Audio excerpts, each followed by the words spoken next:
All right, everybody. So, because of the technical difficulty, we had to obviously re-record all the question and answer sections. So we're going to do this in two different sections. The first one with Miranda, second one with Everett.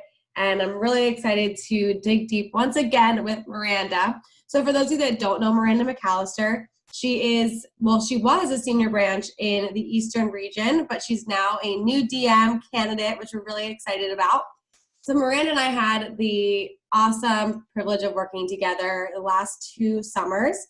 Her first summer as a branch manager, she did $126,000 in sales and landed at number 20 in the Silver Cup race. And then she came back for a second summer with a total vengeance, ready to totally crush it, and finished out the summer at $181,000 and moved up to number 8 in the Silver Cup race. I've had so much fun working with Miranda over the last couple of years, and I truly believe that she is, one of our future leaders of our company, and she's a force to be reckoned with. So I'm really excited to give her the chance to share just some of the ins and outs about her preparation, both summers as a branch manager, and even now as she's going into her new DM summer. So Miranda, thank you so much for being here. Of course, happy to be here. Thanks for making time to re-record this with me. Appreciate that. No problem. So, okay, first question here. Going into your first branch summer and not truly knowing what to expect, what was your attitude and outlook in January? And I know we talk a lot in Vector about being aggressive about your growth. How were you aggressive about your growth? Yeah, so looking back, I didn't really know what I didn't know at that point. So my main focuses before my first branch were just really honing the most important skills. And I was able to work in a local office with a really, really good skilled district manager. So I was really focused on running interviews, just having repetition, kind of getting that down, and setting PRs because recruiting is my strong suit. So I was just really focused on what I knew I was good at. So I had a lot of calls with Sam Latrico, who is one of the best recruiters in the business. So I just really focused on my strengths and what I knew I was good at, and also observing as much as I possibly could, because as much knowledge as you can get is the best. So as many times as I could observe, like team meeting confirmation calls, PDI, watching PCs, anything like that, just kind of getting to see as many things as I could. Yeah, I think it's so important when you're a first year branch manager to be a sponge for knowledge and to break down the different areas of the business and really make sure that you've at least observed it once or twice, because it gives you a frame of reference for when you're actually out there on your own doing these things as to what it's supposed to look like at a high level. So I love that answer. It's really great. So then as a senior branch manager, we often say that this is the summer where you really capitalize and build something great. Now, you built something great your first summer, but you definitely went back out and you capitalized on all the things that you learned your first summer.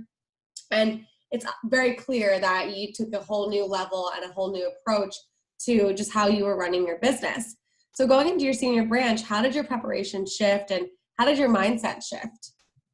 So it was totally different last spring for me. Because I knew like the skills were important, and of course they are still important, but I was way more focused on growing myself. Because after doing a lot of reflection on my first summer, I knew I was not in a great spot mentally, with my mental health and just my mindset and confidence. So a huge focus for me was growing myself, because you can only develop someone to the point where you're developed yourself.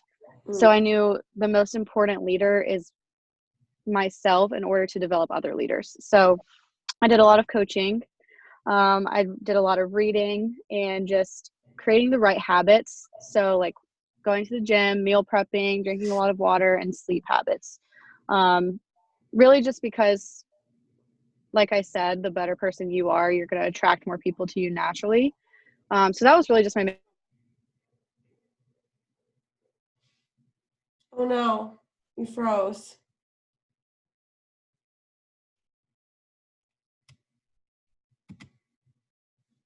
Stuff is going to go wrong. Wait, Miranda, did you lose me for a second? Uh-oh. Okay, what's the last thing you heard? Habits like going to the gym, sleep, that kind of stuff. Okay. Yeah. We can't win. I know. Gotta love technical difficulties. Okay, so keep going. So you're saying sleep habits are really important. Yes, and also with mindset, I kind of knew what to expect because I knew stuff was gonna go wrong at some point in the summer. Just like in a sales push, something always goes wrong. You're going to face adversity. Right. It's just a different kind of adversity. So I was more mentally prepared for that, and I was prepared on how I was gonna respond when that happened, and I was Mhm. able to push through those really tough days and just keep showing up and doing the right things. That's a really good point that you make about just understanding like your mental preparation aspect because I think it's part of the whole process of being a first year branch manager is going in with these really high expectations. But one of the things that we talked about on the call was how you won't fall to the level or you won't rise to the level of your expectations. You'll fall to the level of your training. And so even Mhm. when I see all these bright eyed and bushy tailed branches go out and they're so excited, and I think that excitement is so important and needs to be captured and amplified.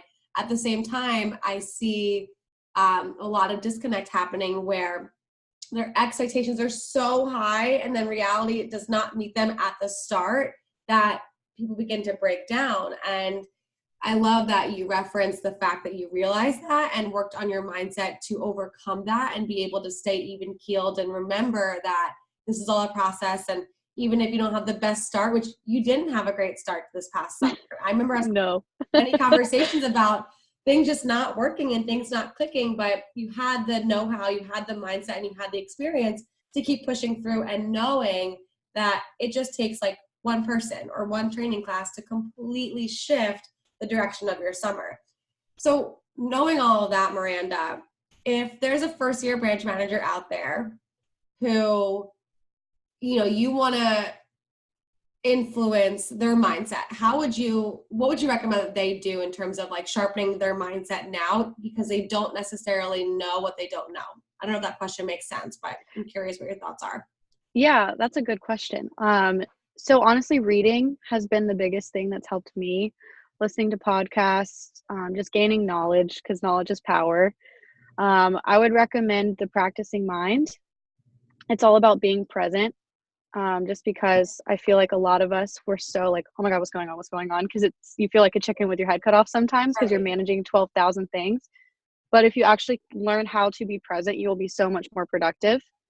So that's a really easy read. 10 out of 10 recommend. It was my first personal growth book. It's amazing. What's Um, it called again? the Practicing Mind. The Practicing Mind. Ooh, I'm gonna purchase that one for myself. It's so good. And it's like I read it in 3 days. So Cool. super easy read. Um, sorry, I got off track there a little bit. Oh, it's okay. Um, It's but totally fine. also just like I guess having a plan in place for how you're going to respond so you're prepared ahead of time, like maybe a journaling exercise, like okay, let's say my assistant manager quits on me, how am I going to respond? And like for me, I struggle with anxiety, so like I would get super anxious a lot this summer, and so I would just lock the doors to my office, throw some music on, and just dance. And it felt so much better. It sounds crazy, but just having like something where you can get rid of that anxiety and just have an action plan because that's what's going to solve that anxiety. Yeah, Tony Robbins talks a lot about changing your state. And so when things go haywire and when things aren't, don't happen as expected, a lot of people tend to like sit with it and let it just bother them and fester and grow. And like you can even see it in people's body language where they're hunched over and they're sad. And then, if that's happening to a branch manager, they still have scheduled interviews and then that scheduled interview comes in and they're still holding on to what was upsetting them earlier. And that scheduled interview doesn't go as well and it becomes a cycle. But what you're suggesting is to kind of have a plan of action where you change your state and you do something that you love for a brief period of time to get your mind off of whatever it might be that's bothering you. Is that right? Yes, exactly. Yeah. Now, for everyone out there, it might not be dance for you. It might be going for a walk. It might be calling your mom. It might be doing cartwheels in your office. Who knows? It might be yoga. Like I know there was a district manager who used to do like headstands in her office and nobody was around because like they just got the blood flowing. And whatever it is for you, it's just important to recognize that not every day is going to be a great day, but you have the ability to make moments great. And if those moments happen to be dancing or running or calling your mom or dad or whoever, it's important to remember that those are really valuable parts of your day.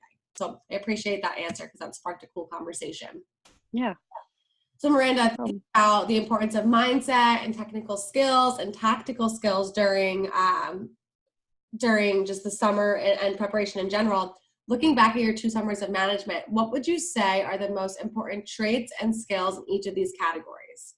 So mindset, technical, and then tactical.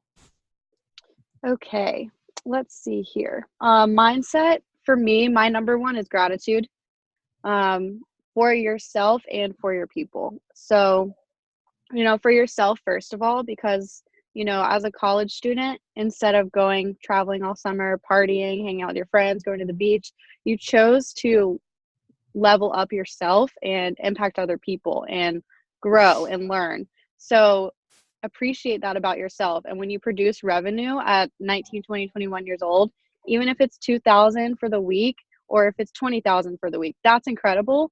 So just appreciate that. And then also appreciate your people, because they could be doing other things with their time, but they're choosing to work hard, and they're choosing to grow themselves too. So if they feel appreciated, that's going to help with your rep retention overall as well. So gratitude is just huge for me mindset wise. And then just a smaller one, just to shake it off mindset. Stuff's going to go wrong. It kind of goes back to what we were just talking about. But I mean, if it's not going to affect your life in 5 years, it's not worth stressing about for more than 5 minutes. We teach our reps that. So technical, just PRs. That's huge in our region specifically. But overall, that's really the lifeblood of your business and how you're able to determine who's in front of you and really get the right people in front of you as well. Absolutely. And then tactical, I had prepared, decide now how you're going to handle and respond to adversity. Kind of goes back to what we were just talking about. Yeah, I think that's such a golden nugget right there, of just having a plan as to how you're going to handle adversity. Because I like to think, I mean, I know when I was a first-year branch manager, I'd come off of a really hot summer selling, and I kind of dismissed all of the adversity that I heard I was going to go through. I was like, yeah, no one's going to quit on me. Like, I'm going to have a 30K rep. Like, it's fine. Don't worry about it. But the fact is, it's like, we have to remember that when we start out as branches, when we're looking at this summer, like, we can't make any what am I trying to say? When we start out as a branch, like, we are the highest quality of candidates because we've made it this far. And so when we hear the stories of adversity, we have to realize that, like, we're no one special. Like, we're going to go through that. And it doesn't matter whether we were a $65,000 first summer rep or $10,000 first summer rep. Like, we're still going to face adversity because every manager, no matter how great they are, goes through that. So yeah, I love that plan. Okay. Totally. So much of the call that we just had, the one that had to be recorded, has been about the importance of habits.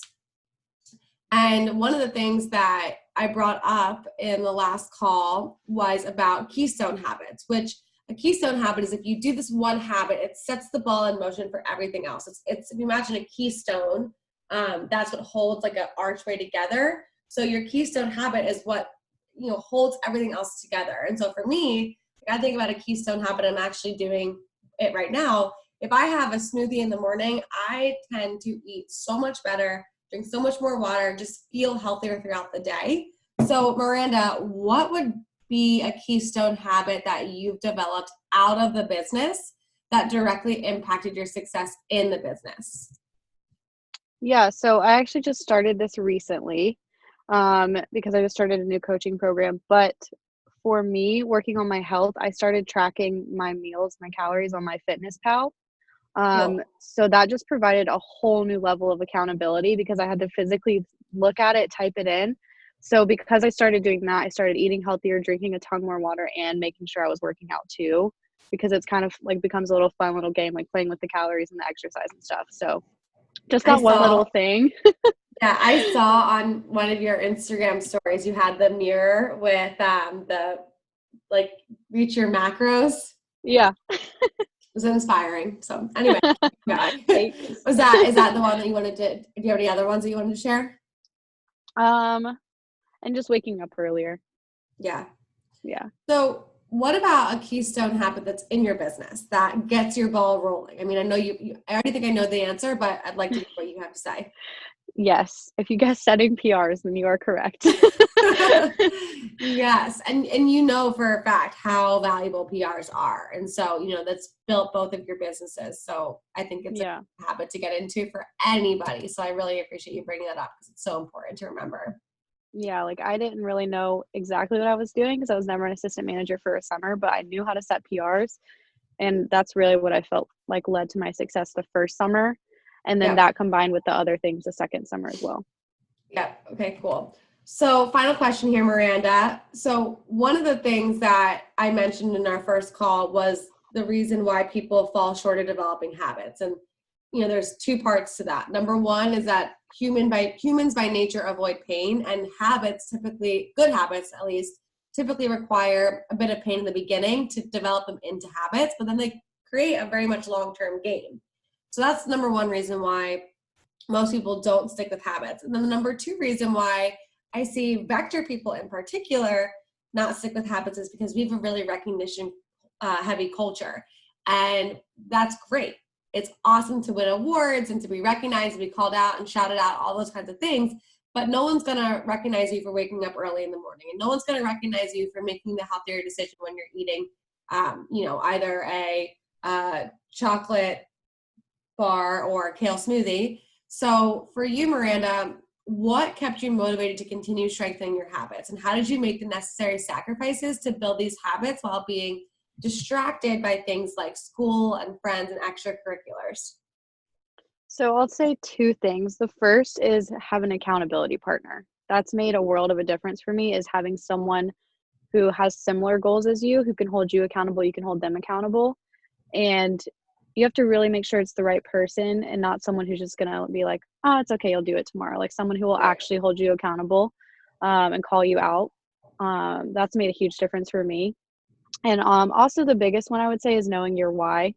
I've had another coach in the past who really stressed this concept, and your why should be so big that it either makes you sweat or cry whenever you talk about it. Yeah. So really taking time to be clear on your goals and why you're doing what you're doing. So that way you can remind yourself why it's important to get out of bed in the morning. For example, I put that stuff on my mirror so that way I have to look myself in the mirror, look at that every single day and hold myself accountable. Yeah, that's awesome. It's really, really important. Any last final tips that you would give to a first year or second year branch manager who is watching this recording? Yes. So commitment. I know you talked about that a lot, but it's so true. There's a huge difference between 90% commitment and 100% commitment. You've made the decision to do it, so just do it. You'll get through it. It's going to be a lot of fun.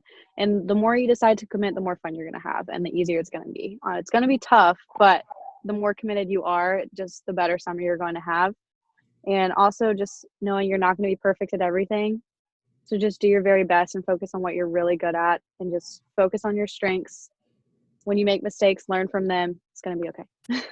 I love it. Thank you so much for your time this morning, and I appreciate you re-recording this with me. I learned what the technical difficulty was, so we will no longer have that moving forward, which is really positive. But as always, I really appreciate you, Miranda, your leadership, your insight, all the experience that you have, and your willingness to help other people kind of have that shortcut towards your experience through your stories. So it's always greatly appreciated. And yeah, thank you so much. Of course. Thank you for having me. You're welcome.